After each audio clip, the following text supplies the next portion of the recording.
Now, a little bit of Toronto media news that I heard. So you guys remember Dean Blundell? He used to be a host on The Edge. Who can forget Dean Blundell? And then his show got canceled. Yeah, his show got canceled for being too wildly inappropriate. Thank God we have Well, YouTube. do you guys remember Adrian? The person he would call at like 5 o'clock in the morning. Oh, I remember just a whole bunch of skits. But the really weird thing is, I think he got canned on Wednesday. I was listening. He got Sportsnet canned him? Yeah, he was working for 590. He had a show, and then I know that he was working for 590. Yeah, I was listening to his show on Wednesday. He didn't say anything. This is my last show. Blah blah blah blah blah. And then like 1 o'clock that day, I heard they canned him, and I was like, "Whoa!" Well, here's the thing. Did he know he was getting canned, or here's the more interesting part about it? Somebody asked him a question on Twitter. Were you ever asked to dial? Was this the same day? I don't know if it was the same day. I think it probably was because it all happened very quickly. He was asked if he was ever told to lay off on Blue Jays management and the job they're doing. So kind of, censor your own opinions. He don't attack them. And he said, yep, absolutely true. Really? He had been told by... Oh, I you know what, though? I believe that happens all the time. I believe that happens with the Leafs and the Raptors. And to a certain extent, that I've heard Blundell a lot on during his offseason. He's been very critical of the Blue Jays. Yeah, no, he told has him to not. Stop. Apparently. Yeah, he like early on after they got eliminated too. He was very critical At the same time, you got Mike Wilner, who the Blue Jays can do no wrong according to him, and like. Oh yeah, he definitely feeds into it. When they're valid for criticism, and Mike Wilner actually got suspended by Rogers. 2010 when Cito Gaston was the interim manager, and he questioned Cito Gaston right in front of him his commitment to the team, and Rogers suspended him. I think since then, Wilner's been on good behavior. This is where that's the one thing I don't like about corporate media now, especially in Toronto. Right? Yeah, like you're not allowed to be critical when it's warranted. And it's that's the problem of having Bell and Rogers own these teams. Yeah. It's like. But I just don't understand. I know that the corporations are trying to protect their financial interests by, like, maintaining the outlook of the team. Mm-hmm. And media obviously has an impact on that and how people view it. But, dude, it's integrity. I got two more things to say about this. I'm glad you actually brought it up. Yeah, I thought it was a good story. The people they're replacing him with was Greg Brady, who Dean Blundell took over when they Greg Brady's due to the 5:30 to 9 show, but they canned him for Dean Blundell. And also, I'm surprised that they didn't hire Glenn Healy back to take that spot. I don't know if you guys remember Sportsnet reporter Hugh Burrow. He got let go a year ago, and now he's going to be the co-host with Greg Brady and some other guy. He used to be on City TV. See, the thing is, though, like, Dean Blundell, like, I could see him getting told to dial back because he does have some pretty harsh opinions. Yeah. What did he get fired from the Edge for?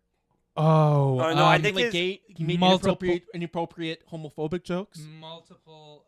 Yeah, he did, but that was his whole, like, he did that all through his career. Like that whole show was just built on offensiveness, and I have to admit that I found it funny as hell when I was a teenager. But now I look at it and I go, "Oh yeah, like do you remember so that much thing of their with shit." Medicus? The what? The intern Medicus? They made him lose weight like every time, like. They straight up said at one point, like, we're going to send this guy out for coffee, and if I see you take the elevator, you're fired. Yeah, wow. But yeah, I think I'm not sure if that was the exact thing, but it was along they got the canned lines over of that. some like sexual assault comments, but it was like between gay people, so they were making jokes of it. But you know what? They do that.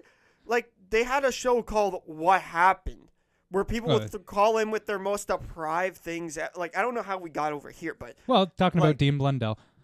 I think that was a bad firing. I think Bell should be ashamed of themselves. Well, I think it has more to do with it's his a bad personality. firing in the sense, to be honest, he knows about sports, but it's not as high as it should be. I listen to him. He does a lot of he's reprehensible stuff. A lot of his stuff isn't based on facts when I listen to him. Well, he's. I can't say this because I haven't listened to his show. He's wrong a lot. But I think he reflects a lot of the fan anger. Yeah, and I was also going to say that he has his own audience, much like we were talking about the Dean Blundell show. He has a huge a lot of people like him, but also I've seen a lot of people showed up like to Edge Fest just for him. Yeah, exactly. So, I mean, that can be part of it where they're trying to. If you're saying he was wrong on some of his calls too, like it could be Rogers going, all right, well, you're criticizing us, but also it's misinformation in certain. When that hire happened, when they got Dean Blundell, I was like, whoa, that's crazy. The other It thing kind of is- seemed strange, yeah. Yeah, the other thing is though, the other thing I didn't like about Dean Blundell, I liked most of his stuff. I liked that he always plugged the Silver Sun pickups in Toronto bands, like nothing, like no other radio station does even now. But the amount that he played Smashing Pumpkins was absurd. Literally every morning I'd wake up and there would be a smashing. I would wake up to Dean Blundell, 102.1, and it would be a Smashing Pumpkins song every morning. You know what? Now that we're just talking about. We haven't gone to Raptors week ahead yet. Oh shit! Okay, yeah, this let's will get be to my that. last Yeah, thing. yeah. This will be my last thing. But Sorry, before Rogers hired him, he did a year of podcasting. did he? So maybe. Yeah, his podcast was really good. Anyways, Speaking of songs that they just overplayed to hell on Edge, Every Day was just fucking Nirvana about 19 billion times a day. And yeah, Fuck and off. then that The other Edge- R. the Edge Kelly still does song. that. Oh god. Oh, sorry, see? it was the Nine Inch Nails song. That was it. The High song. Okay. And then the other one was the R. Kelly. So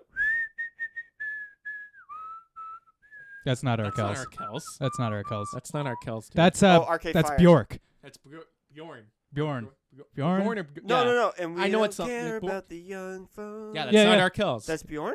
Bjorn or Bjork. Bjorn, yeah. I Yeah, think it's something like that. Born in, yeah, it's something like that, yeah. Yeah. I thought that I was know- I Arcade remember. Fire, the R. Kelly's or somebody. No. Oh, No, wow. I Okay, remember never that mind. song was so fucking annoying. I like that song. I got so That sick song of the whistling. reminded me of I like like the whistling. You'll hear that in songs. that so song much. reminded me of like November and like Diesel, the smell of Diesel, or Um, it's just like the Will Ferrell thing in Semi Pro. It's like do the haven't granny. seen that movie. Speaking of Will Ferrell, I just watched the movie Daddy's Home the other day. Isn't it good? Okay. Mark Wahlberg. I thought it was kind of funny, yeah. Yeah.